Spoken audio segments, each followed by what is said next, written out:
Cyber crime लगातार बढ़ रहे हैं और साइबर ठग हर दिन लोगों को ठगने के नए तौर तरीके ढूंढ ही लेते हैं। इन साइबर ठगों को रोकने के लिए अब तक के सारे प्रयास लगभग फेल साबित हुए और अब इन अपराधियों को रोकने के लिए, इन ठगों को रोकने के लिए केंद्र सरकार ने बड़ा फैसला लिया। गृह मंत्री अमित शाह ने कहा कि साइबर क्रिमिनल से निपटने के लिए सरकार अगले 5 सालों में 5000 साइबर कमांडो को प्रशिक्षित करने वाली है।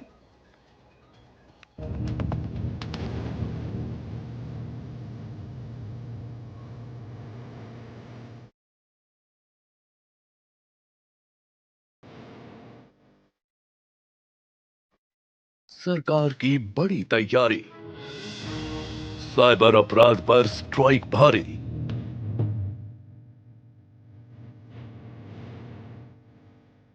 साइबर अपराध पर लगेगी लगाम, दुनिया में बढ़ेगा देश का नाम।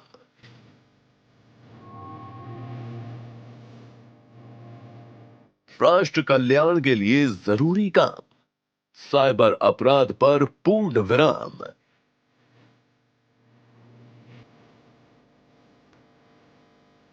शाह ने किया टारगेट सेट, अपराधी पकड़े जाएंगे खटाखट। साइबर सुरक्षा के बगैर देश का विकास इस समय में असंभव है। डिजिटल ठगों के लिए बनेंगे काल, देश का विकास होगा ओवरऑल।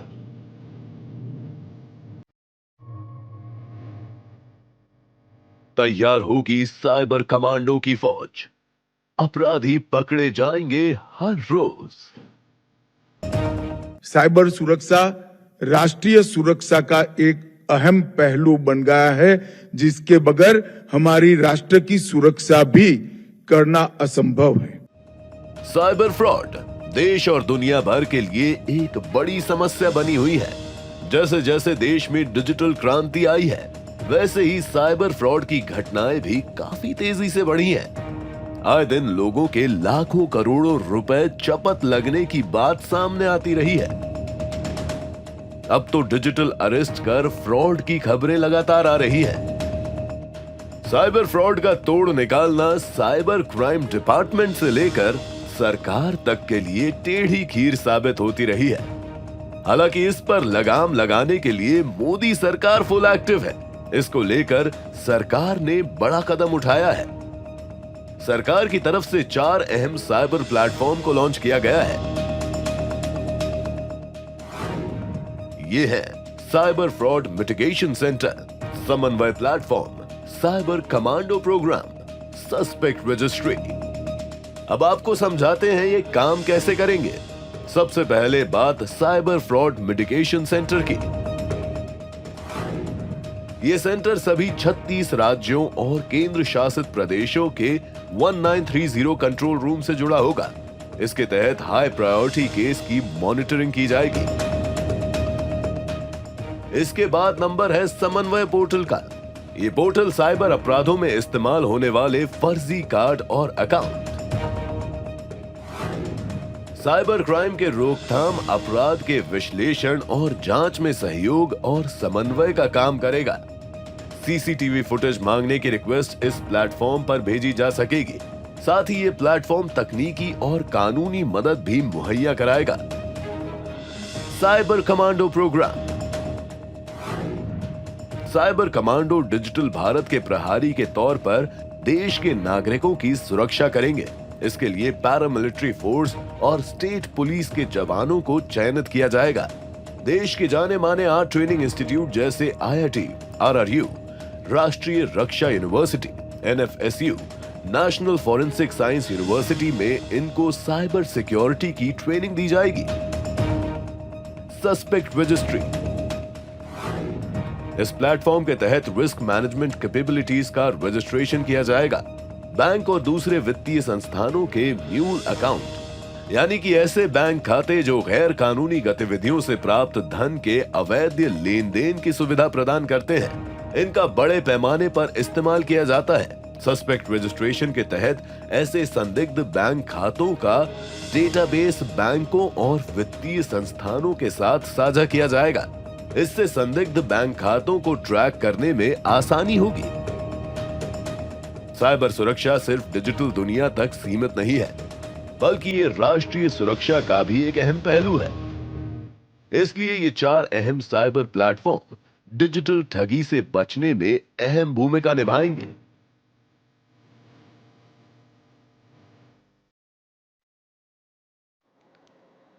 तो जैसे जैसे तकनीक आगे बढ़ रही है, वैसे वैसे साइबर अपराधियों के हौसले भी बढ़ गए हैं, क्योंकि अपराधी भी डिजिटल हो गए हैं। लेकिन काफी समय से डिजिटल अपराधियों को रोकने के लिए सख्त कानून नहीं थे, जिसकी वजह से आम आदमी की गाढ़ी कमाई साइबर ठगों के हाथ लगने के बाद वापस आना नामुमकिन सा था। डिजिटल होती दुनिया से आम आदमी के इस डर को खत्म करने के लिए केंद्र सरकार ने अब एक नई पहल शुरू की है।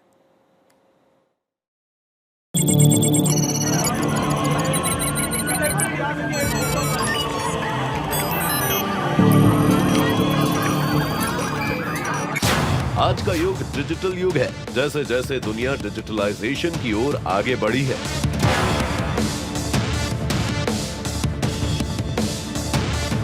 वैसे वैसे अपराधी भी डिजिटल हो गए हैं। डिजिटल अपराधी देश भर में अपना नेटवर्क फैलाने में लगे हैं। देश के आम आदमी की गाढ़ी कमाई पर इन शातिर अपराधियों की काली नजर है।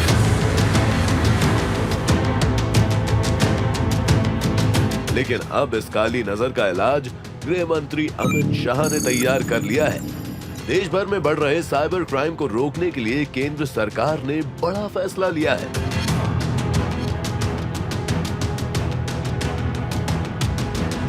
केंद्रीय गृह मंत्री अमित शाह द्वारा घोषणा की गई है कि अगले 5 सालों में केंद्र सरकार द्वारा 5000 साइबर कमांडो को तैनात किया जाएगा। माननीय केंद्रीय गृह मंत्री महोदय का दिव्य सज्जनों, आपको याद होगा थानों से परामर्श से साइबर कमांडो की रूपरेखा तैयार की गई। उन्होंने कहा है कि बिना साइबर सुरक्षा के देश का विकास संभव नहीं है।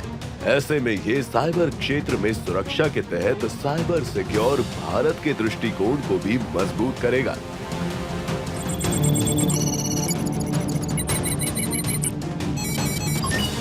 दस सितंबर को अमित शाह ने दिल्ली में Indian cyber crime coordination centre I4C के पहले स्थापना दिवस समारोह में साइबर सिक्योरिटी से जुड़े मुद्दों पर बात की। पहले आपको बताते हैं कि I4C क्या है और इसका मकसद क्या है। क्या है I4C? भारतीय साइबर अपराध समन्वय केंद्र I4C की स्थापना 2018 में की गई। I4C का उद्देश्य साइबर अपराध को लेकर एक समन्वय केंद्र स्थापित करना है। I4C का काम एनफोर्समेंट एजेंसियों की क्षमता को बढ़ाना है। माननीय गृह मंत्री महोदय के दिशा निर्देशों का पालन करते हुए I4C ने समन्वय पोर्टल का विकास किया है।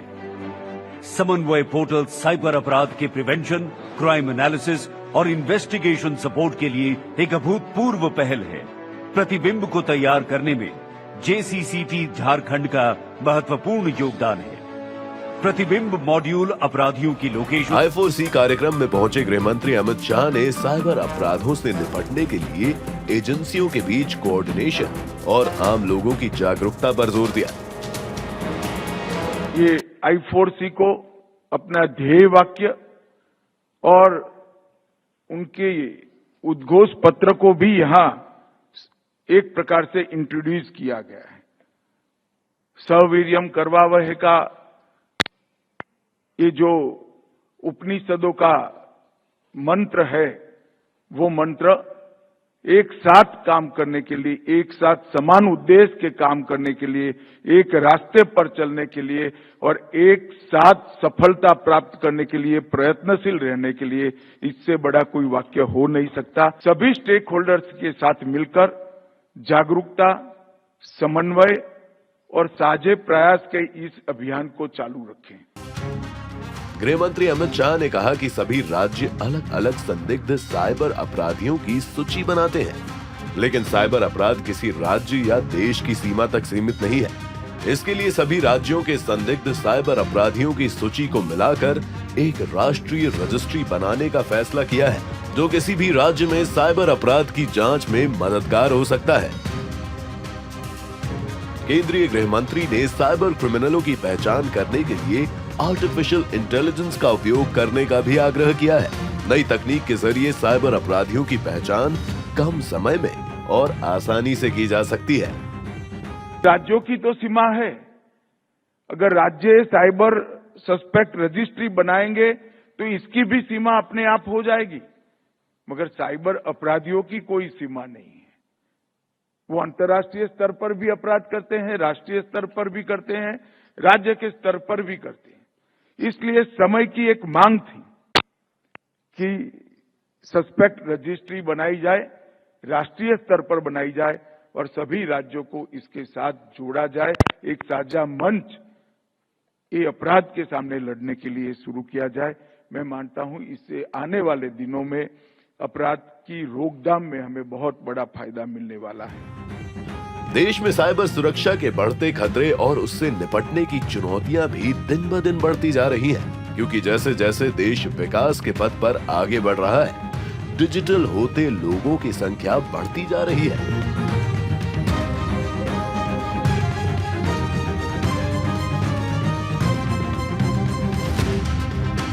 मार्च 2024 तक भारत में 95 करोड़ इंटरनेट यूजर हो गए हैं, जबकि साल 2014 में यह आंकड़ा सिर्फ 25 करोड़ था। ऐसे में जिस प्रकार भारत में इंटरनेट यूजर बढ़ रहे हैं, उसी प्रकार साइबर अपराधियों को भी साइबर क्राइम के लिए अधिक मौका मिल रहा है। साइबर फ्रॉड देश और दुनिया भर के लिए एक बड़ी समस्या बनता जा रहा है। साइबर सुरक्षा क्यों जरूरी है? इसको जानने के लिए आपको महज 2 महीने पहले के वो दिन याद करने होंगे जब माइक्रोसॉफ्ट के सर्वर में खराबी आने के बाद दुनिया के कई देशों में हड़कंप मच गया। हवाई यात्रा पर सबसे ज्यादा असर पड़ा। दुनिया के कई देशों में हवाई यात्रा समेत बैंकिंग और दूसरे सेक्टर ठहर से गए थे। इससे कुछ दिन पहले दिल्ली एम्स के सर्वर पर साइबर अटैक हुआ था।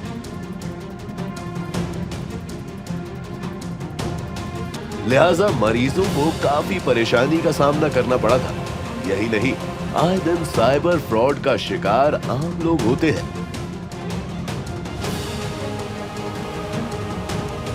लिहाजा इस पर लगाम लगाने के लिए मोदी सरकार फुल एक्शन में है।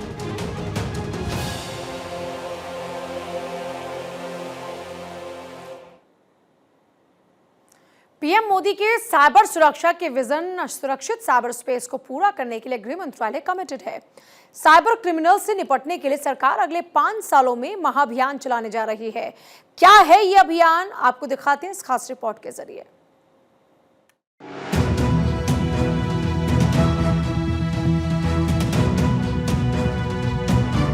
साइबर क्रिमिनलों से निपटने के लिए सरकार अगले 5 सालों में महाअभियान चलाने जा रही है। देश में बढ़ते जा रहे साइबर अपराधों के खिलाफ भारतीय अपराध समन्वय केंद्र यानी I4C अभियान शुरू किया गया है। पीएम मोदी के साइबर सुरक्षा के विजन सुरक्षित साइबर स्पेस को पूरा करने के लिए गृह मंत्रालय कमिटेड है। सुरक्षित साइबर स्पेस बनाने के लिए I4C के तहत इस दिशा में नया कदम उठाया गया है। इस अभियान में हिंदी सिनेमा के दिग्गज अभिनेता अमिताभ बच्चन भी शामिल हुए हैं। गृह मंत्री अमित शाह ने खुद एक पोस्ट शेयर कर लिखा, मैं इस कैंपेन में शामिल होने के लिए अमिताभ बच्चन का आभार व्यक्त करता हूं। उनकी सक्रिय भागीदारी साइबर सुरक्षित भारत बनाने के लिए हमारे अभियान को और गति प्रदान करेगी। साइबर सुरक्षा कैंपेन I4C के इस पोस्ट में अमिताभ बच्चन नजर आ रहे हैं। आपको बता दें कि भारतीय साइबर अपराध समन्वय केंद्र की स्थापना 2018 में गृह मंत्रालय के अंतर्गत की गई थी। इसका एक ही मकसद था कि साइबर अपराधों से जुड़े सभी मुद्दों को संबोधित करने के लिए एक बड़े पैमाने पर एक राष्ट्रीय स्तर का समन्वय केंद्र स्थापित किया जाए। साइबर अटैक से निपटने के लिए सरकार ने जबरदस्त प्लान बनाया है। करीबन 5000 हाई ट्रेन पुलिस अधिकारियों या साइबर कमांडो का एक बड़ा समूह अगले 5 सालों में तैयार किया जाएगा, जो देश भर में होने वाले साइबर हमलों का तुरंत जवाब देंगे और उन्हें रोकेंगे। साइबर क्रिमिनलों से निपटने के लिए राज्यों, केंद्र शासित प्रदेशों और सीबीआई जैसे केंद्रीय पुलिस संगठनों में से कुछ खास अफसरों को प्रशिक्षित किया जाएगा। उनकी ट्रेनिंग पूरी होने के बाद उन्हें एक स्पेशल ब्रांच में डाला जाएगा, जहां से वो साइबर क्राइम को रोकने का काम करेंगे। इन सभी कर्मियों को ही साइबर कमांडो कहा जाएगा। इन साइबर कमांडो के आने के बाद से देश भर में डिजिटल तौर पर हो रहे साइबर हमलों को रोकने में काफी मदद मिलेगी। केंद्रीय गृह मंत्रालय ने 5 अक्टूबर 2018 को 491 करोड़ के फंड के साथ मंत्रालय के साइबर और सूचना सुरक्षा प्रभाग के भीतर एक सेंट्रल प्लान के रूप में I4C को मंजूरी दी थी। 10 जनवरी 2020 को अमित शाह ने I4C और राष्ट्रीय साइबर अपराध रिपोर्टिंग पोर्टल NCRP का उद्घाटन किया। एक साल 1 जुलाई से I4C गृह मंत्रालय के अटैच्ड ऑफिस के रूप में काम कर रहा है। दरअसल जैसे जैसे देश और दुनिया में आधुनिकीकरण हो रहा है, सारे ट्रांजैक्शन ऑनलाइन ही हो रहे हैं। तब से साइबर सुरक्षा बहुत बड़ा खतरा बनता जा रहा है। इस खतरे से देश के आम से लेकर खास नागरिक सब चिंतित हैं। इसरो के अध्यक्ष एस सोमनाथ ने पिछले दिनों में कहा था कि साइबर सुरक्षा का खतरा डेटा चोरी तक सीमित नहीं है, ये राष्ट्र की सुरक्षा से भी जुड़ा है। इसलिए साइबर सुरक्षा उपकरण विकसित करने के लिए इकोसिस्टम बनाना बेहद जरूरी है। उन्होंने अत्याधुनिक साइबर सुरक्षा अनुसंधान एवं विकास केंद्र साइबर नालंदा की आधारशिला रखने के दौरान ये बातें कही थी।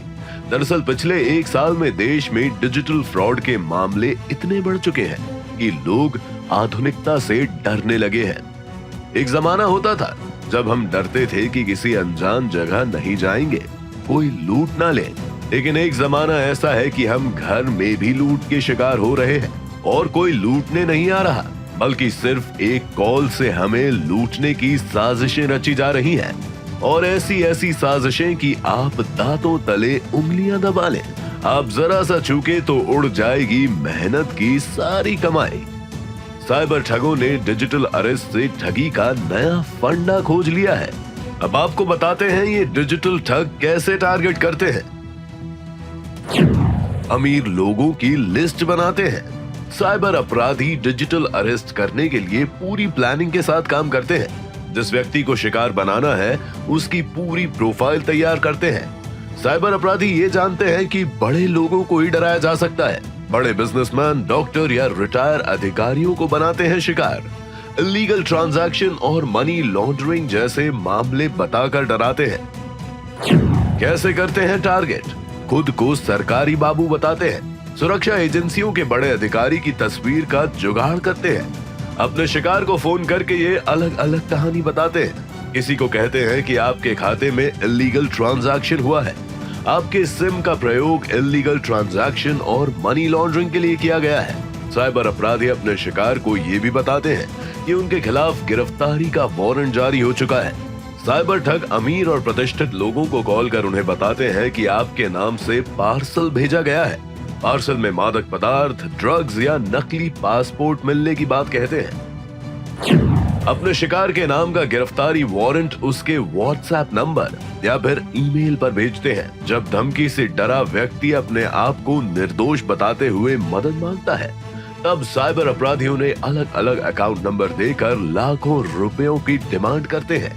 सुरक्षा एजेंसियों के नाम के वारंट को देखकर लोग पैसे ट्रांसफर कर देते हैं।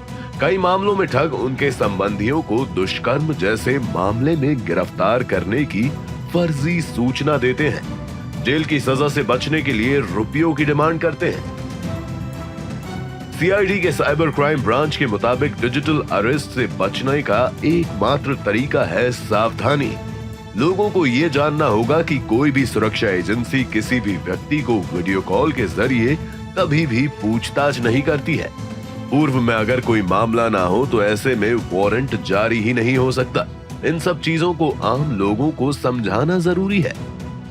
यदि कोई भी आपको ऑनलाइन या स्काइप पर धमकी देता है और पैसे मांगता है तो उसे डायरेक्ट मिलने की कोशिश करें। इंटरनेट के जरिए बात कम से कम करें। और सबसे बड़ी बात, ठगी या ठगी कोशिश होते ही टोल फ्री नंबर 1930 पर कॉल करें। ये संपूर्ण भारत में चलता है। सोशल साइबर ठगी को रोकने के लिए जारी किया गया है। इसमें करने से शायद आप बड़ी विपदा से बच जाएं, लेकिन डरें बिल्कुल नहीं, क्योंकि आपके डर का ही फायदा साइबर ठग उठाकर आपको अरेस्ट करने की हिम्मत करते हैं। इसीलिए तो गृह मंत्री अमित शाह ने भी कहा है, 1930 नंबर जितना लोकप्रिय होगा उतना ही प्रभावी होगा। इस अवसर पर मैं सभी राज्य सरकारों को भी इस अभियान में शामिल होने की अपील करूंगा। आप भी साइबर ठगी से बचिए और जब भी कभी भी आपको किसी पर शक हो तो फटाफट 1930 पर कॉल करें, क्योंकि आप सुरक्षित तो देश सुरक्षित। Bureau report, Bharat 24।